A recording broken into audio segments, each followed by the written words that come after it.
Thanks for tuning in, and welcome to the Good Earth's weekly radio show, Another Day of Living, where the conversations are all about eating well, living well, and feeling good. And now, here's your host, Alex Litwack.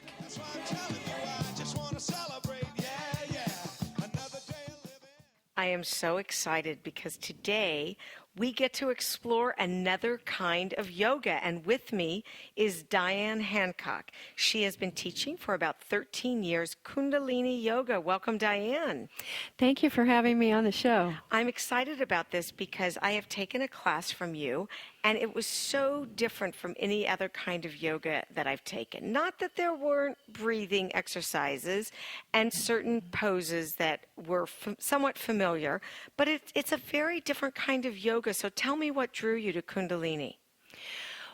This is a funny story. I had a friend at work, and she told me that a man we knew, Paul Mahern, who is known best for his being in the Zero Boys back in the punk rock scene in the early 80s, had donned a turban and was teaching yoga over in our fitness center.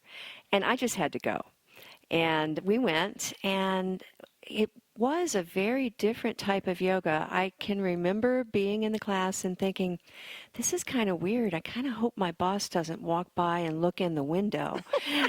And, I mean, that's kind of a strange thought, but I think a lot of people who go to yoga classes come in worrying about how they look or how they'll be perceived.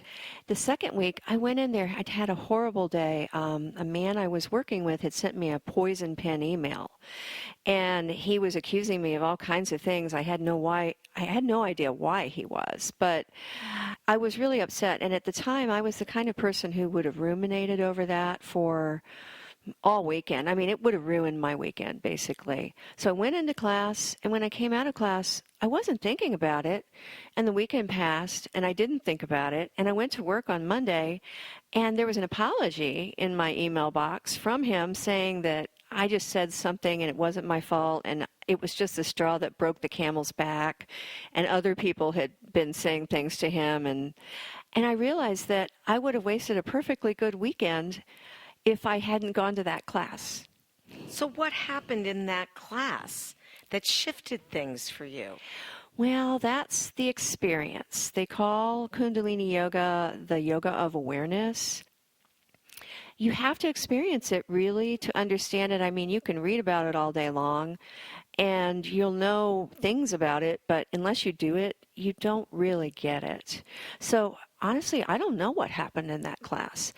I had decided to keep going because it was different from the type of yoga I already knew, and I really only knew one kind.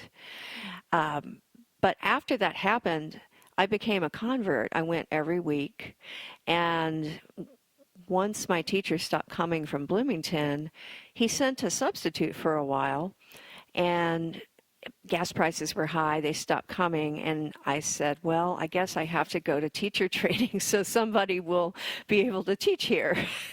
And so that's what I did. Where did you train, and who were your teachers? Well, I trained close to the epicenter of Kundalini Yoga in New Mexico, and we were at Abiquiu, which is northwest of Santa Fe, and there's a place there called Ghost Ranch, and it's the place where Georgia O'Keeffe painted all of her paintings.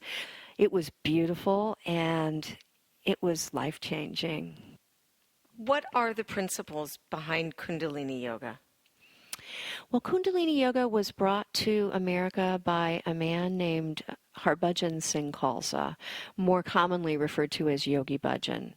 And he came here in 1968 or 9 and started teaching in Los Angeles. And his first students were the hippies and the flower children.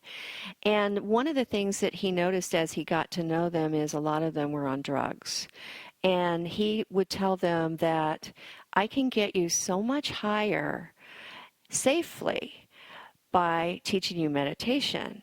And so a lot of them took him up on it, and they are the ones who are now the leading teachers today, because a lot of them are in their 60s and 70s. And he died in 2004. I was in the training at the time that he was dying, and it was a very sad experience for all the people who were teaching us. We had never met him, and they kept trying to get us to meet him, and they would ship us up to his home, and then the doctor would come out and say, there's too many particulates in the air, he can't come out today. But at least we saw where he lived. I'm one of the first generation of teachers who didn't know him. He taught for nearly 30 years, and he taught rarely the same thing twice. His students recorded everything that he did, and they're still taking the recordings and transcribing them and putting them into books and putting them online into the Yogi Bhajan Library of Teachings, which is actually free. You have to get an account, but you don't have to pay for it. And the principles of Kundalini Yoga, I think a lot of it is about moving energy. So you know when you go to a regular yoga class, these poses do certain things. We do a lot of things in Kundalini Yoga that you'll never see anywhere else. We might have our arms up in the air, and we're rotating them from the shoulder, making tiny circles and breathing a breath of fire as we're doing it, and we might do that for 3 or 7 or 11 minutes.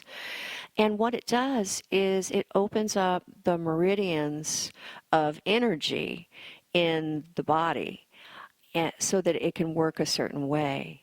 So what he taught were kriyas, and a kriya is a series of physical exercises that's designed to achieve a specific effect. And so one of them might be something like let your liver live. You might have another one like balancing the hemispheres of the brain. And the meditations tend to be shorter, and they're more for emotional conditions like depression or anxiety or anger or getting close to God. And there's thousands of these. So it's not like you're going to come into a Kundalini class and get the same thing every time. But what you are going to get is a wide variety of experiences. And if you choose to, you can go deeper. Your teacher can give you a kriya or a meditation to take home, and you can try it for 40 days. Because it takes about 40 days to really get something, to really embed it in your brain and your tissues. And you're saying 40 days of daily practice. Right. Right. There's kriyas that go for 40 days, 90 days, 120 days, 1,000 days. I'm doing a 1,000-day kriya right now. Wow. Yeah. So I get up every morning, sometime between 3 a.m. and 5 a.m. usually, and I will do this. It's actually not a kriya, it's a meditation for 31 minutes. And I'll also I'll probably do some sort of kriya and maybe some other meditation, and that's part of my practice. I really love Kundalini Yoga. And which makes it so much more fun for you, I'm sure. Yeah, it really is fun. We have, the most fun part is when you get people to get over that hump where they think it's a little bit weird and they start to really love it. And I'll tell you, people either love it or hate it. Or there's very few people who are neutral about it, I think. And that's fine. There's all kinds of yogas out there for people who don't like this one. Different strokes for different folks. Yeah, but it's so fun to teach people. We have one kriya where we have to do animal noises. And so you sing the Star Spangled Banner for a little while, and then you have to make bird noises, and then you have to make noises of the animals that are under the sea, and it just goes on. And people love that. I'm just trying to wrap my head around the Star Spangled Banner and animal noises. Let's talk about unlocking those emotions. Because Kundalini Yoga has a sort of principle about that energy being coiled at the base of your spine. Right. I mean, the emotions are one thing, but the Kundalini as an energy is said to be like a serpent coiled at the base of your spine, and it's dormant spiritual energy. And the concept is a lot of people will walk through their whole lives and never really reach a space where they're anything more than what they have to do, what they identify themselves as, or who they think they are, the labels that they put upon themselves, their professions, that sort of thing, or I am a good mother. Well, you're a great mother and you've identified yourself as that. What do you do when your kids leave for college? What happens to you then? And so it is a spiritual yoga in the sense that, and it's really mostly Eastern philosophies, that God is inside of us, and we were born with everything that we need inside of us. And yet, because we grow up, we become conditioned, we will wrap layers of conditioning and hardening around our hearts that we can't really get back to that innate spirit that's really inside of it. So when you say that Kundalini Yoga is the yoga of awareness, it's a continuum. So you can come to a Kundalini class every week and you can feel really good when you leave. That is, if you come back. But on the other end of the continuum, and this is what Yogi Bhajan really wanted his students to do, he wanted them to meditate and perform the work upon themselves so greatly that they would vibrate at a higher level and that they could lift other people up. He called it the forklift. And so you're either the forklift or the lighthouse. And other people would want to be around you just because you're vibrating at this higher level. And he wanted all of these techniques that he gave to us. He didn't want to hoard them. He wasn't here just to gather students like some of the gurus of that time were. He wanted everybody to become 10 times greater than himself and go out and teach these teachings and give them to other people, because he predicted that there would be a time in the world when it would really be needed, and this is how it works. Did he give a date, perchance? Well, right now we are in what's known as the Aquarian Age. And we've come out of the Piscean Age. There was a cusp. I don't really understand the astrological things so well, but there was a cusp, and the Piscean Age was all about gathering knowledge and hoarding knowledge, and one person could become rich and wealthy and more powerful than other people because maybe they hoarded all the knowledge, maybe they hoarded all the gold, whatever that is. Information was not so free at the time. He predicted way back then that the time would come when everything would be known. You could find out what you needed to know in a minute, a second, and nobody could lie, nobody could hide from anything. And at the time, and even back in 2004 when I was learning this stuff, I was thinking he was talking about some sort of psychic thing. But actually, I think maybe he was talking about the internet. And so he said that the Aquarian Age, which really fully started around 2011, 2012, would come into place and people would eventually learn to work together in harmony and share, but that it would be worse before it got better, and it would be around 2038 that it would be better again. Diane, that's a very long time to wait till it gets better. All we can do is try to be the best selves that we can be and help others along the way. Absolutely, absolutely. Now, there's a language that you use in Kundalini Yoga. Right. Kundalini Yoga comes from the Sikh religion. In America, we call it Sikhs, but if you hear someone from India talk about it, they call it Sikh. And they're about 2-3% of the Indian population, whereas a lot of the other people are Hindus or Jains. But I think most of those mantras come from Sanskrit.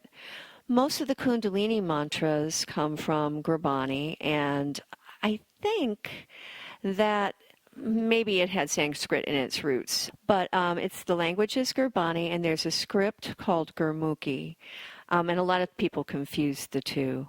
A lot of people who are teachers will never even know that unless they talk to somebody who's studying classical Indian singing. Those are the chants that we do, and many of the chants that we do come from the Holy Book of the Sikhs, and it's the Siddhi Guru Granth Sahib, and it's a giant book. It's about, I've seen them before, it's about 8 inches tall. Share with us some of the chants and their meaning. Well, Waheguru is one of the most common ones, and it is the indescribable ecstasy of consciousness. And it's not, they say it's not fully translatable, but that's how they try to explain it. There's a default chant that you can mentally vibrate when you're doing your class.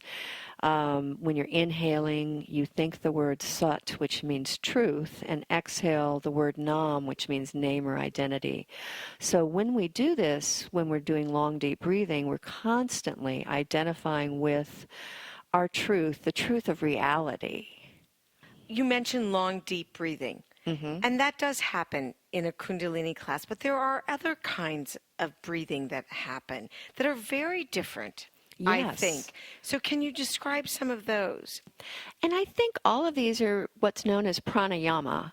Prana is the life force energy, and pranayama is the practice of shifting the life force energy throughout the body. Breath of fire is the most common one, and it's a very quick breath. It's 2 to 3 breaths per second. It's kind of shallow. You do it through your nostrils. When you're learning it, you learn it by sticking your tongue out and opening your eyes wide and panting like a dog, just so you can get the rhythm. But you normally do it through your nose. In the class that I took with you, that was a breath that we did for a fairly extended period of time. Right. It's something that you can do it for 11 minutes if you want to. Many of the exercises, when you're in a Kriya, there might be anywhere from 1 to 17 exercises, and some of them you might be doing breath of fire. And what it does is it energizes the body, and it is said that this is something, I almost hesitate to say this because people get scared when they hear this, but it's said that when a human being is born, he or she only has so much prana, so much life force energy, so many breaths. And if once the breaths are all used up, you don't get any more. So people don't really want to do breath of fire if they know that.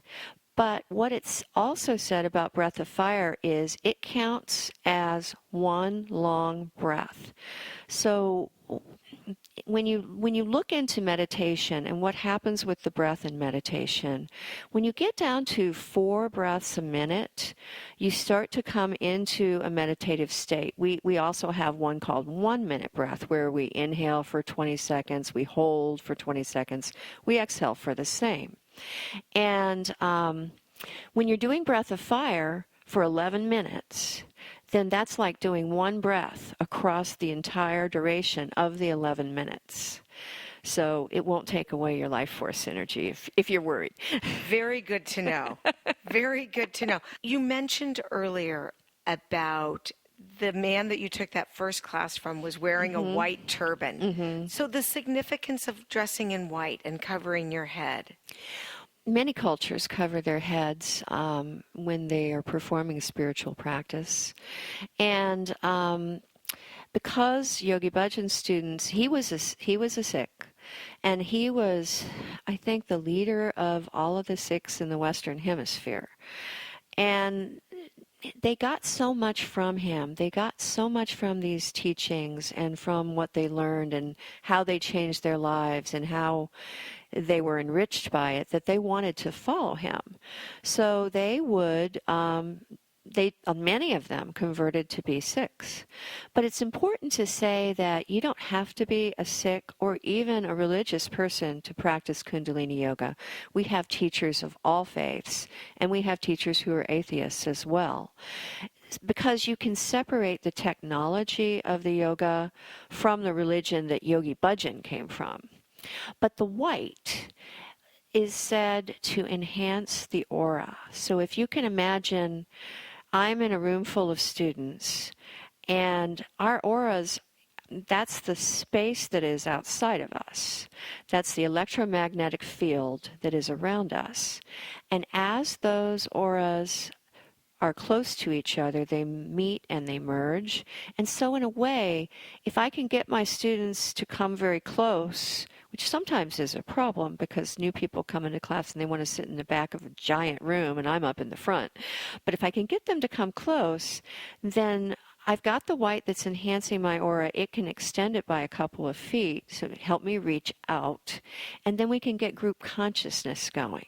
Because if you've ever tried meditation in a group, you'll know that there's something about meditating in a group that for people who have trouble just doing it on their own, when you get in a group, it's so much more powerful. So we try to do it for that reason, is so that we can get the group conscious and the group energy going. And I would imagine that the chanting enhances that whole meditative and group consciousness experience.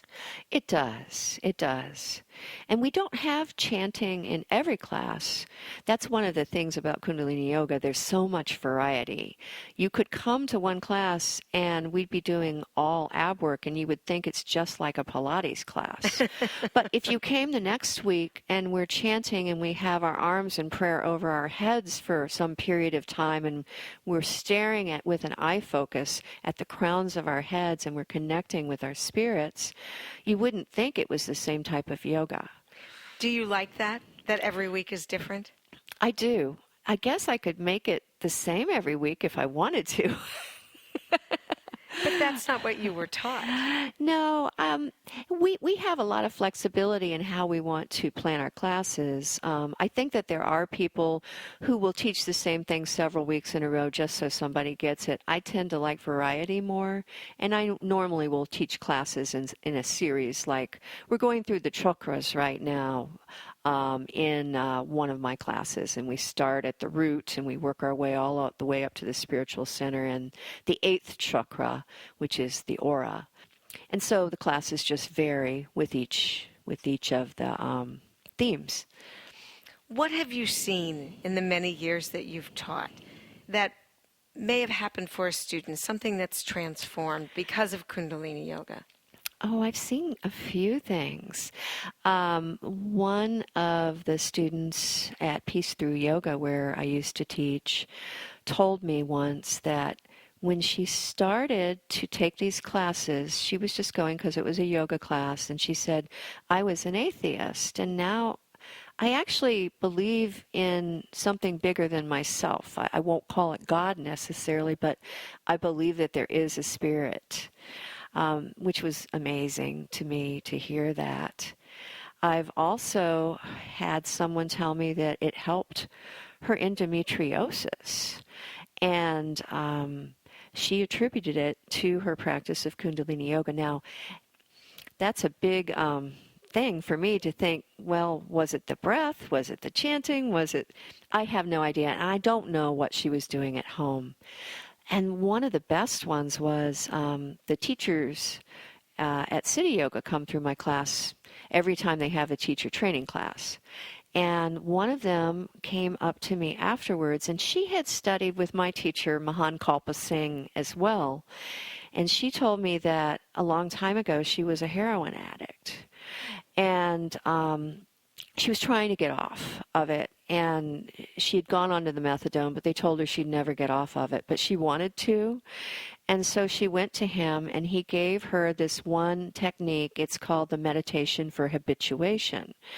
And it's kind of funny looking. You put your thumbs on your temples, and you kind of you pulsate your molars together, and you have a mantra going through your head at the same time, at the same rate of speed as the little pulsations of the molars, sa, ta, na, ma, and you're mentally vibrating this. And you do it for 5 to 7 minutes anytime you feel that urge or that craving. And she said she did it religiously, and when she eventually was able to wean herself off of the methadone, and she's now drug-free. And that was amazing. I have a friend who runs marathons, and she had been trying for a really long time to qualify for the Boston Marathon. And then she got pneumonia about 6 weeks to a month before she had to go to the marathon. If you've ever had pneumonia, you know how bad that is. I mean, that can knock you out for a whole month.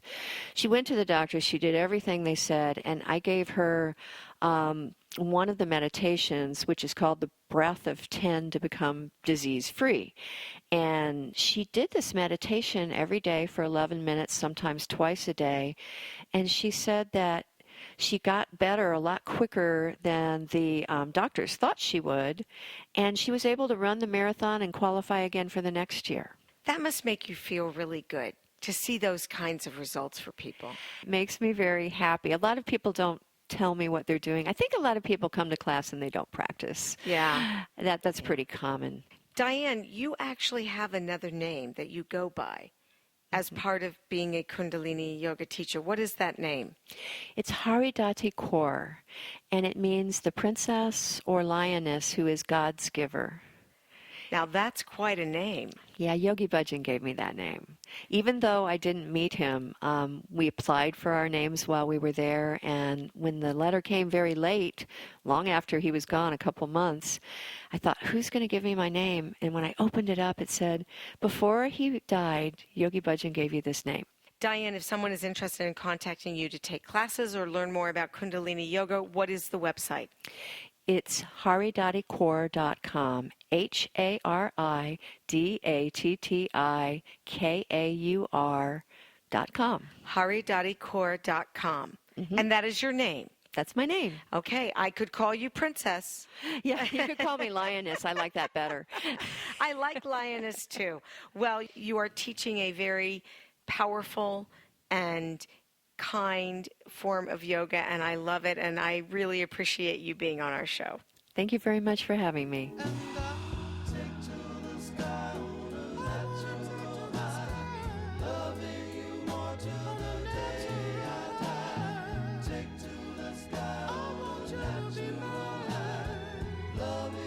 The Good Earth Natural Food Company is celebrating its 46th year as Indy's original source for organic foods, high-quality supplements, toxin-free body care products, therapeutic herbs and teas, cooking spices, essential oils, healthy shoes, and so much more. Our experienced staff is here to help you choose from over 20,000 items in our lively home in the village of Broad Ripple. We're open Monday through Saturday, 9 a.m. to 8 p.m., and Sundays, 11 a.m. to 6 p.m. And our website is good-earth.com.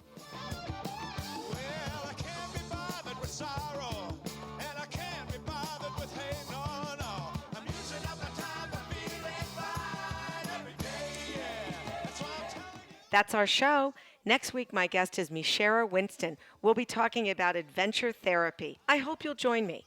Thanks so much for tuning in. This is Alex Litwack. Have a great week. The happiest half hour of your day has been brought to you by the Good Earth Natural Food Company, keeping Indy healthy since 1971.